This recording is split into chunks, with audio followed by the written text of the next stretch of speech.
Փոքր ու միջին ձեռնարկատիրության համար պիտի իջացնենք հարկերը, այս վերջի որը չափով ծանոթ եք։ Այս վերջի փոփոխությունները 25 թվականի հունվարի 1-ից դες մի քիչ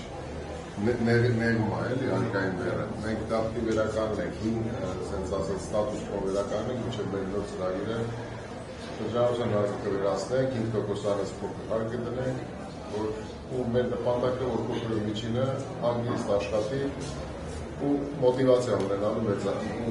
մեծանալու։ Ով ուզում է մեծանա, ով չի ուզում, քանի որ բավարարվում է, ինքը իր փոքր հարկային բեռով, պակաս վարչարարությամբ հանգիստ աշխատի։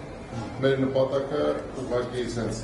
ճիշտ համակարգ դնելն է, փոքրին պետք է փայփայել որ մեծանա։ Դե մարդկաս մամաչը չտեն։ Չէ, նայեք, իմաստուն մարդ է, առանց հարկ վճարելու ոչ մի չի։ Չեք ամեն մեկը իր աշխատում եք ու տվեք ո՞ս կար։ Ամեն մեկը իր եկամուտի գյուրա, ոնց որ պետք է հարկը տալու։ Քիչը քիչ, շատը շատ։ Մենք միած շատ փիլիսոփայական նախադասություն ենք որ գրել ենք, որ պետք է արդարությունը վերականգնենք ոնց հարկման քիչ եկամուտը քիչ հարկ պետք է տա, շատ եկամուտ ունեցողը շատ հարկ, այսինքն այդ պրոգրեսիվությունը պետք է վերականգնենք։ Հիմա բոլորը համահարթ տոկոսադրույքով համաչափ հարկ են տալիս։ Մենք սա ենք ուզում դնենք ամեն չի ինքում, բայց ամենակարևորը փոքր ու միջինը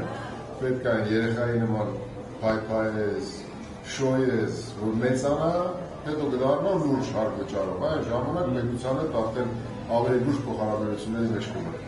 Մեր ընդհանուր հարկման համակարգի փիլիսոփայությունը սա է։